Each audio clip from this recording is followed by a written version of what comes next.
Russia is preparing to make an undesirable but very probable and necessary decision, which is most likely the withdrawal from Kherson. And even the closest friends of Putin practically beg him to surrender the city. But more about all of this in just a couple of minutes.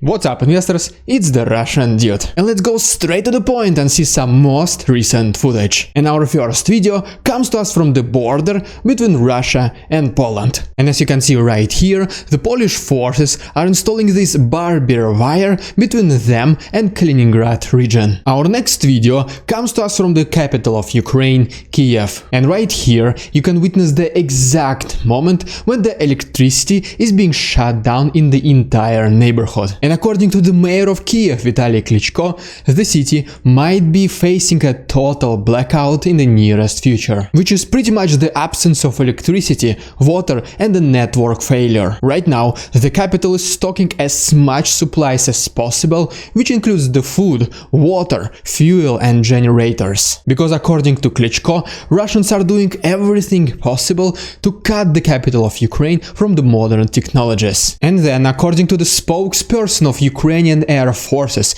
Yuri Ignat, the reason why Russia is damaging all the critical energy infrastructure of Ukraine, it is because there is absence of any progress on the front lines. He then also gives us this map, which practically shows that Russians can reach pretty much any point in Ukraine with their missiles. So it's like, yeah, if Russians cannot win fair and square on the battlefields, the only thing left for them to do is to terrorize the civilians. And one of the ways they can achieve this is to leave them without electricity and power for the upcoming winter. We then have this picture also from Kiev, which shows us the consequences of Russian peace for Ukrainian kids. And now let's move to Belgorod. And as you can see from this video, the Russian oil base has been allegedly destroyed by Ukrainians. Then we move a little bit more to the south to the city of Bakhmut. And right here we can see Ukrainian forces trying to establish full control over the city. Our next stop brings us to Donetsk city. And reportedly, Ukrainians targeted a railway administrative building which has been used by Russian collaborators and infiltrators. Moving even more to the south, to Pavlivka, we can see another attempt of Russians to recapture this city. But Ukrainians were able to fully repel this attack. And then right here we have a picture from Zaporozhye, which shows us the consequences of Russian shelling. Alright, and now let's see some very curious footage from the south of Ukraine, including from Crimean Bridge.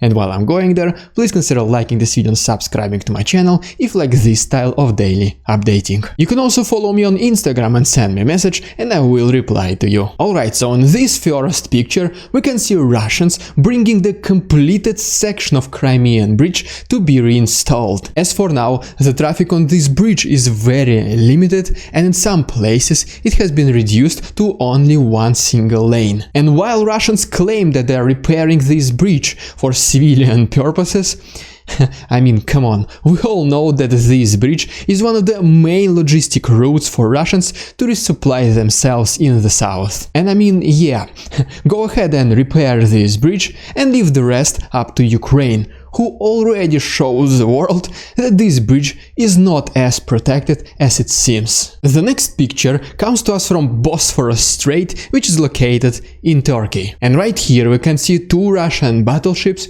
which were not allowed to enter the Black Sea by Turkish authorities. These ships came all the way from Vladivostok, and since February 2nd they were waiting for the permission from Turkish side to enter the Black Sea. And I mean, it is pretty obvious that the purpose of these battleships will be to attack Ukraine from the sea. But the Turkish government denied the access and sent ships back to Vladivostok. Our next video comes to us from Kherson, where retreating Russians are stealing the train for children. And now I'm not sure why they need it. probably for some spare parts for their tanks. And then we go to the city of Kherson itself. And as you can see, during one of the most recent nights, the city also lost all of its power. Next we go to Mykolaiv, where reportedly we can see Ukrainians trying to intercept Iranian drones. I also recently found this documentary, where Ukrainian special forces Kraken liberates several settlements, such as Kupiansk, Kupiansk-Uzlovoy, Podoly, Kovsharivka, Novosinovo, Glushkovo and Kolesnivka. The video is mind-blowing 27 minutes long, and it mostly consists of the body cam footage. And if you want to see the full version, in addition to all the extra footage from today's episode, please consider checking my Patreon. The proceeds will be donated to Ukraine, and you can find all the useful links down below. Alright, and now let me give you extremely quick update of Ukraine's counteroffensive in the east. First of all, according to the report by the Institute for the Study of War, Russians are trying to use a recently mobilized men to restart their counteroffensive in Donetsk. And I think it is pretty obvious to say that so far they have failed. According to the same report, Ukrainians continued their counteroffensive next to Svatove-Kreminne road, while the main focus of Russians remains the same, next to Bakhmut, Avdiivka and Donetsk city. And then we have this map, which shows the most significant fighting in the last 24 hours, which pretty much confirms previously made statement. And then it has also been mentioned that Iran confirmed that they did supply Russia with their drones. But suspiciously enough, not at all, Iran also said that these deliveries were before February 24th, and they have no evidence that Russia used these drones in the combat. Well, I don't even know who to believe right now then. Well, anyways, before I talk about this undesirable decision that Russia will have to make in Kherson, allow me to give you the same quick update from the south. And according to the same report, Russians continue to install defensive positions in Kherson while simultaneously withdrawing across Dnipro river. And indeed, we have couple satellite images from Holopristan and Kakhovka, which shows us the construction of these defensive lines. In this first picture from Holopristan, we can see the trenches and the dugouts for vehicles, which so far are empty. And then pretty much the same situation is happening in Kakhovka, where we can see the Russian trenches right next to Dnipro river, and yes, they are also empty. Which pretty much begs the question, are Russians really preparing to defend Kherson, or they're just creating the illusion that they're getting ready to fight? Because if you remember from my previous episode, Russians were removing their flags from administrative buildings in Kherson, which kinda look like they're getting ready to surrender the city.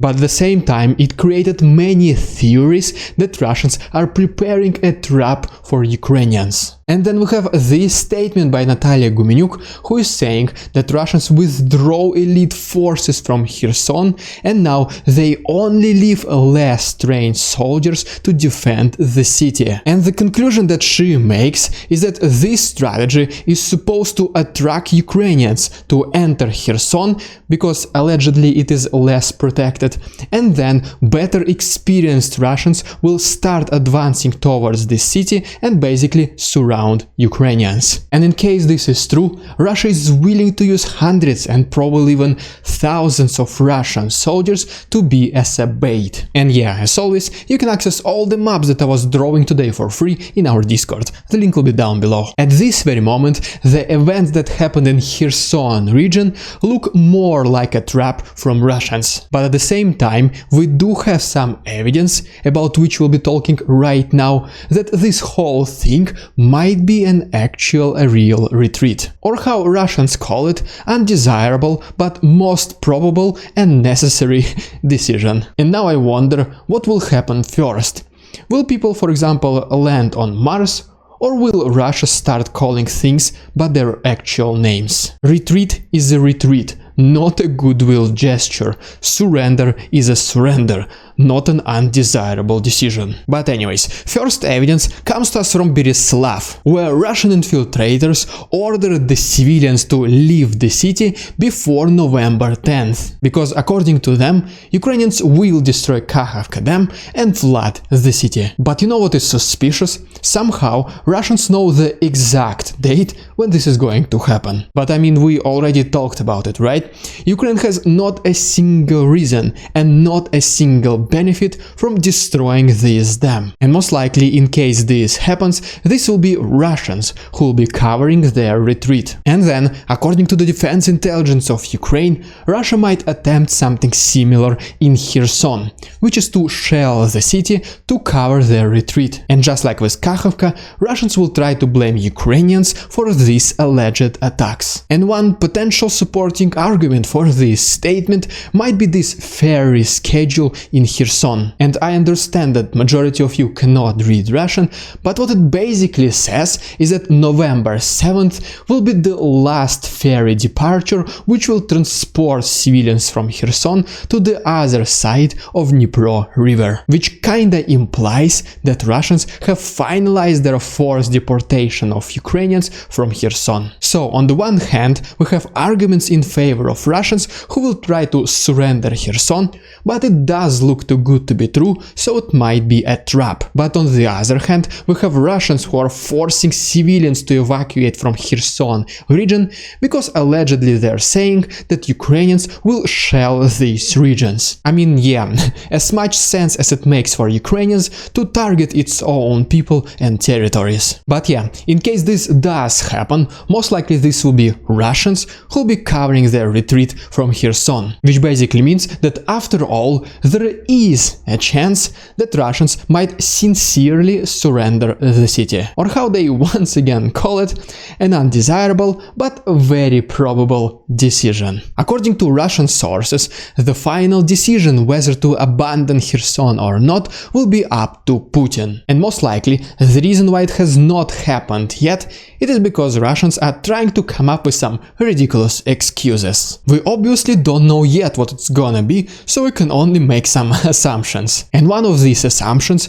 is that Zelensky needs this battle for Kherson because it will be extremely inconvenient to fight inside the city. And as a result of this show that Ukraine will put in front of the whole world, Zelensky will have another excuse to ask for money from the West. It does look like that these people who came up with these conclusions, they were affected by some Ukrainian biolaboratories. But anyways, right now it does look like that Putin is very torn in making this decision. Russians most likely understand that they will not be able to defend Kherson, and sooner or later Ukrainians will retake the city. And so it will be extremely hard for Putin to acknowledge the defeat and to surrender Kherson, because at the same time he does understand the importance of this region pretty much for the entire future of this war. And then we even have some of the closest friends of Putin, such as Anatoly Turkunov,